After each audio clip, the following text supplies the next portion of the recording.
prepared to get to hear out and potentially to support. But that's, again, to sort of wrap it up, the basic answer to your question is the sole significance of the use of eminent domain in a case like this is to get past a current market rigidity, a current market failure, I should say, that takes the form of a contract rigidity that can only be got past through the government action of eminent domain. And that's the sole significance of the use of eminent domain in this particular context.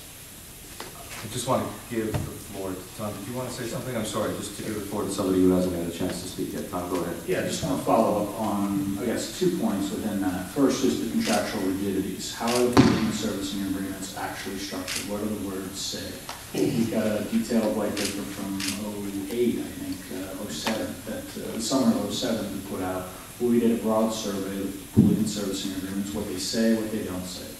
Fundamentally, pooling and servicing agreements, private label securitized mortgages say that the servicer of the mortgages has unlimited power to maximize the net present value to investors. That is their right and obligation. Do they do that perfectly every time? No. Even HAMP acknowledges that what the servicer is supposed to do is do everything they can to maximize it. But the question is, how do they maximize it vis-a-vis all the different alternatives that are out there? So servicers and HAMP, in its primary form, has taken the approach of trying to address a borrower's ability to pay rather than their willingness to pay. And this is where I would differentiate the world between those who are having trouble paying their mortgage and those who are underwater. By and large, that's how you can distinguish a big part of the world between borrowers who are in distress. Now, for borrowers having trouble paying their mortgage, the quickest and easiest way to address their difficulty paying their mortgage is through interest rate reductions on their mortgage, because it brings down their monthly payment much more radically than it does by doing principal reduction. So that's where HAMP and many other most proprietary modifications have been focused on, is doing those interest rate reductions so the borrower has the ability to pay in the near term. It doesn't address those types of modifications, don't address a walk-away problem, and they're not intended to address a walk-away problem. The challenge of a walk-away borrower is that if everybody gets principal reductions in lieu of walking away from their home, then everyone who could walk away from their home will likely sign up to get principal reductions. You can call it moral hazard, lots of variations. But that is, I think, is one of the key challenges to this. One thing I will disagree with Bob strenuously on is that investors in private label mortgage-backed securities far and away do not want eminent domain to go forward. We represent the American Securitization Forum. Most of the large institutional investors in the world, each and every one of them will tell you this is bad for their investments. It's bad for their 401k programs. It's bad for mutual funds. It's bad for the lifesavers out there. So this becomes a transfer of wealth, fundamentally between those who have saved and then ultimately through the securitization process effectively lent that savings to borrowers to purchase homes. It's transferring wealth from them to the borrowers who are underwater. None of us like to see anybody underwater with their mortgage. The problem is, how do you address that? Is it appropriate to do that by taking away effectively from mortgage borrowers? Another key fact about figuring out whether mortgage investors would like this program or not is one of the major rating agencies did a quick study that said that if this program was implemented nationwide, some variation of the MRP program, that bond values would drop 30% across the board. Given that there's approximately $1 trillion outstanding of private label securities out there, that means $300 billion would be lost from institutional investors, pension funds, mutual funds, etc. That is not something that most of those funds would sign up for. It occurs to me that we haven't actually discussed. Let me ask the audience, would it be helpful if we quickly discuss the mechanics of this eminent domain proposal? Would you like to understand how it's supposed to work? We think of eminent domain as land seizures for the purposes of an interstate highway system. Perhaps we ought to talk a bit about that. I know, Bob, that you've worked on this, and you've explained something. Would either Laurie or Neela, would you like to explain quickly how it's supposed to work? And I trust that Bob will jump in for any details that I miss. As being a fundamental author under this proposal. There is one number that we haven't cited yet, that is that 1 in 5 mortgages in San Bernardino County is underwater. This is a huge problem for struggling municipalities. We're seeing it playing out all over the country. And so this eminent domain is a series, maybe a trilogy of proposals that gives some kind of power back to local communities. Now, I'm not necessarily advocating this particular plan, but the idea that it is needed is definitely something that should be considered.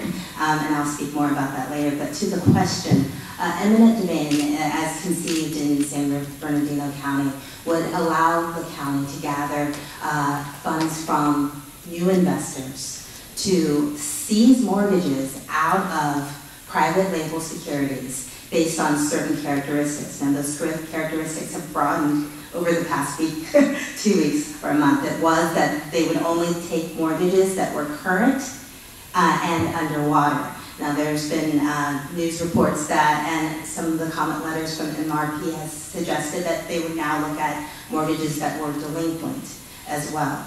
And so these mortgages would be seized out of pools, and then the investors in those pools would be paid the fair value of the property up to 85% of the fair market value, okay? And then working in conjunction with local lenders, the mortgages would be modified or refinanced. Now, as an economist who's worked in regulation, cost-benefit analysis is always appropriate when investigating any kind of proposal. And so unintended consequences are a big issue here. The members of the panel to the right and the left will tell you a lot about those, but essentially it's really an action of taking mortgages by local communities and refinancing them in a way that is suitable for the citizens of that county. So, in a nutshell, that's what we're talking about. A couple of quick additional mechanical points? Yes, real quick. please.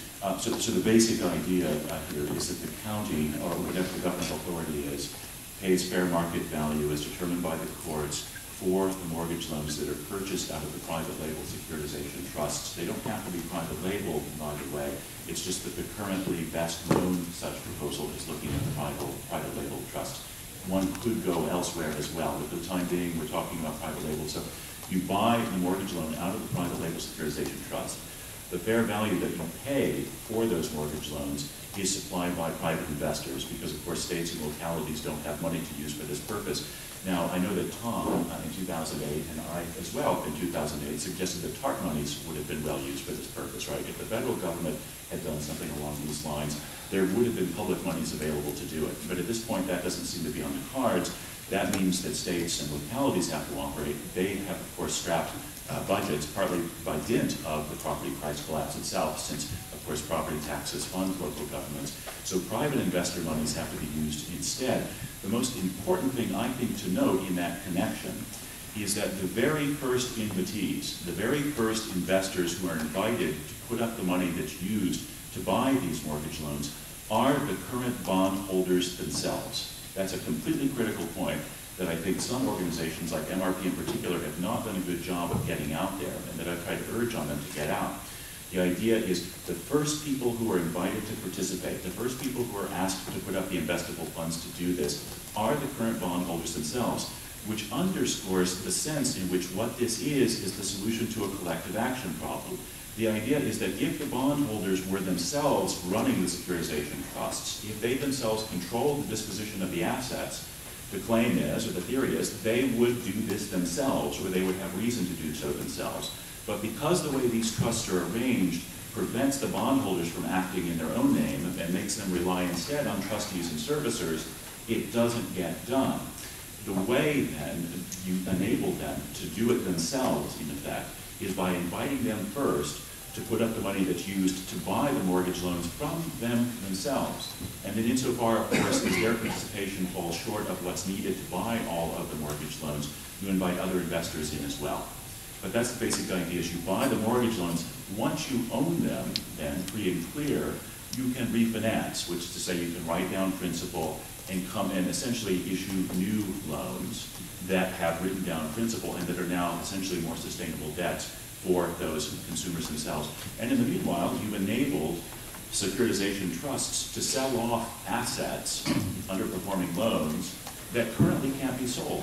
So that, and that's another sense in which, of course, we're faced with the market failure here, right? You can't actually sell and reprice these assets now. Eminent domain enables you to do that. But that's the basic mechanics. Yeah. At least I hope that's clear enough for the time being. We can go into a little more about the mechanics if necessary, but I know that I saw Tom here press his button, and I know that Robert and Tim at the end of the table have something they'd like to add. Now's probably a good time. Yeah, Eric, thank you. I think one of the things, just a question of Bob, and I've heard Neela mention sort of the mechanics of the way the MRP deal has been structured with regards to payment of 85%. And by the way, Bob, you're right. I think the folks from MRP have been around the country talking to the major investors who we represent, and Tom does as well.